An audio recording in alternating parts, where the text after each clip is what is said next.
muchas gracias por el espacio. Voy a hacer una serie de preguntas orientadoras sobre su trayectoria y sobre qué es ser abogado Javeriano. Ujú. Eh, la primera es, ¿qué beneficios le ha traído ser egresado de la universidad? De la Javeriana, pues el primero y el más importante es que reputacionalmente la Javeriana tiene un gran prestigio y eso es una gran responsabilidad porque la gente te abre todas las puertas y hay una gran credibilidad. Pero lo segundo es los amigos que me dejó la universidad. Listo, entonces, ¿qué es lo que más le enorgullece de ser abogado Javeriano? Que tengo unos colegas y que hago parte de una historia que ha sido relevante para el país. Cuando miro el país, me siento orgulloso de ver que yo, como abogado javeriano, estoy contribuyendo a que la historia del país sea mejor y me estoy sumando a otros grandes que también lo hicieron, como Luis Carlos Galán.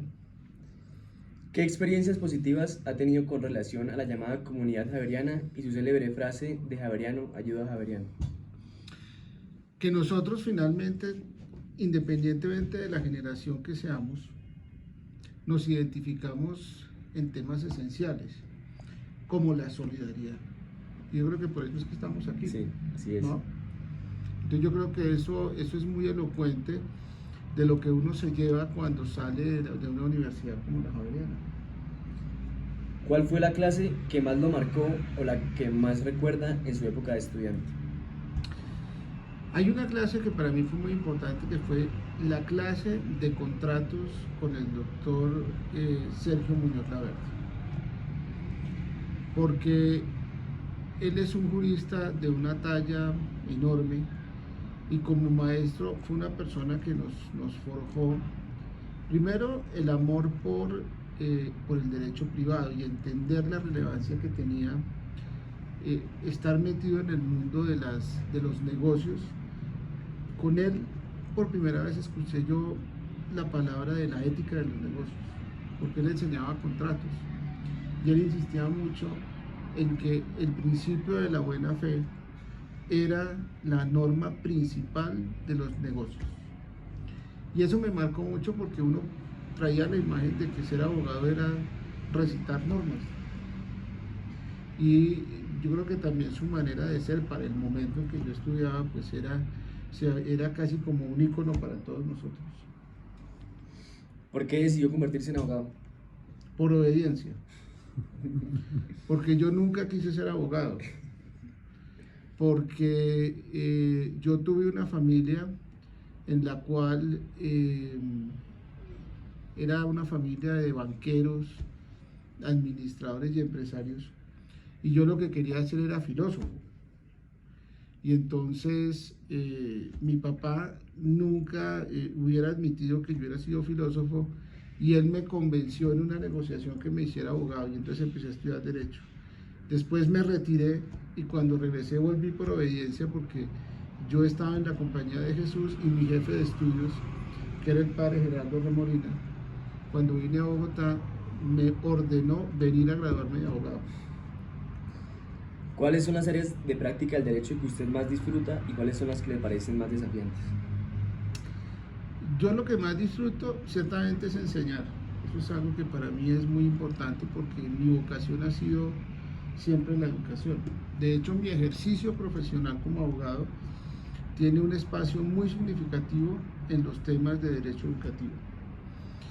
Lo más desafiante para mí como abogado es realmente lograr uno ser justo resolviendo un conflicto. Eso es lo más desafiante, porque uno tiene que saberse comportar dejando de lado sus propias inclinaciones para mirar objetivamente las realidades. Eso es lo más desafiante y creo que es de los asuntos que uno como abogado todos los días está peleando con esa realidad. ¿Cómo se prepara para un caso y cómo se asegura de estar actualizado en las últimas leyes y regulaciones? La preparación de un caso comienza con una entrevista muy extensa con los clientes. Un caso se compone de un relato de una persona donde imprime su emocionalidad en una serie de temas objetivos que pasaron. Y para preparar un caso uno tiene que saber qué es objetivo y qué es subjetivo. Y eso solamente se logra cuando uno ha logrado ponerse en los zapatos de sus clientes y poder hacer como esa diferenciación. Ahora, lo segundo es tener una versión lo más probada posible, objetivamente hablando, de lo que pasó.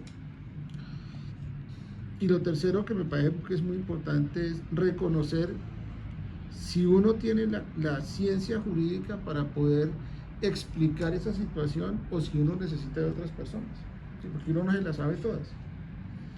Entonces, ese gesto, digamos, de humildad uno lo tiene que tener cuando está mirando un caso.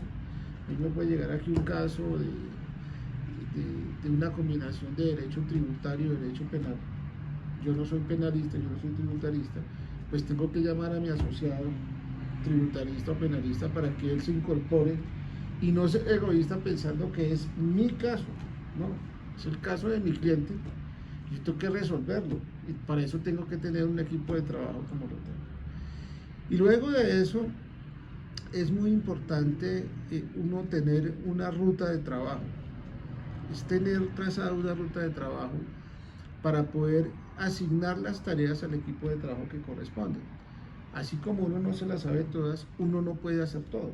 Entonces, por ejemplo, si es un tema litigioso y judicial, si hay que recabar unas pruebas, pues uno tiene que hacer una programación de su caso, tiene que decir, bueno, tengo que recabar estas pruebas, tengo que buscar esta información, necesito entrevistarme con estas personas, y una vez hago esa fase, pues ya nos sentamos con todo el equipo a preparar la estrategia, bien sea de defensa o de demanda, según lo que se vaya a hacer. El secreto en esto es no improvisar. Si usted me preguntara cuál es el secreto del éxito de los procesos, primero, no improvisar. Segundo, ser humilde. Y tercero, trabajar en equipo. Muy importante. Y sobre el tema de cómo se mantiene actualizado en las últimas leyes y regulaciones. Bueno, ahí, digamos, hoy, pues toca tener personas que le ayuden a uno. Pero directamente hay que leer pocas noticias porque eso lo desactualiza uno mucho. Uno tiene que invertir el tiempo en identificar las mejores fuentes de información para lo que uno hace.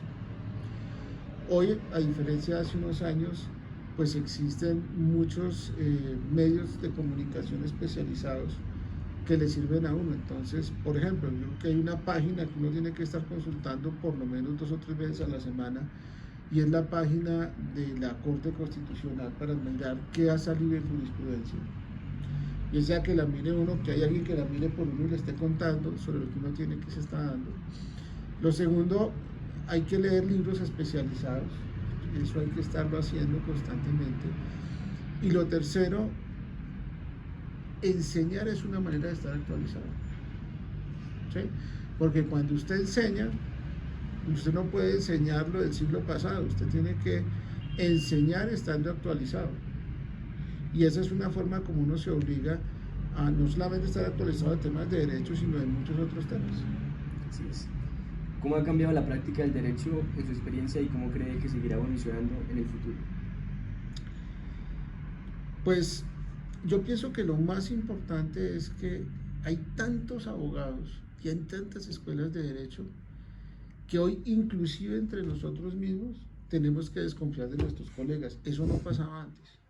Pues no voy a decir que no pasara, no pasa tan frecuentemente como hoy, ¿sí? Digamos que la lealtad procesal es un tema que hoy es muy delicado, porque cuando uno está litigando y uno está en un proceso judicial, a veces los abogados confunden la defensa con la mentira, la defensa con la calumnia, la defensa con la amenaza. Y esos son todos elementos que, además, en una sociedad como la nuestra, donde hay tanta violencia y hay tanto miedo, pues ese es un tema que antes no se veía tanto, que hoy es cada vez más recurrente.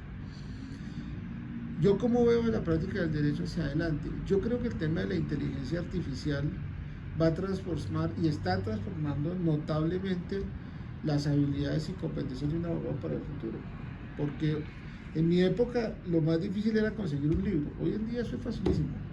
El que no consigue un libro es porque no fue capaz de, no tiene mundo. Pero hoy todo se consigue. Pero entender e interpretar lo que se lee y se consigue, eso no lo hace la inteligencia artificial. Por más mecanismo automático que haya, el derecho siempre requiere de ese elemento humano.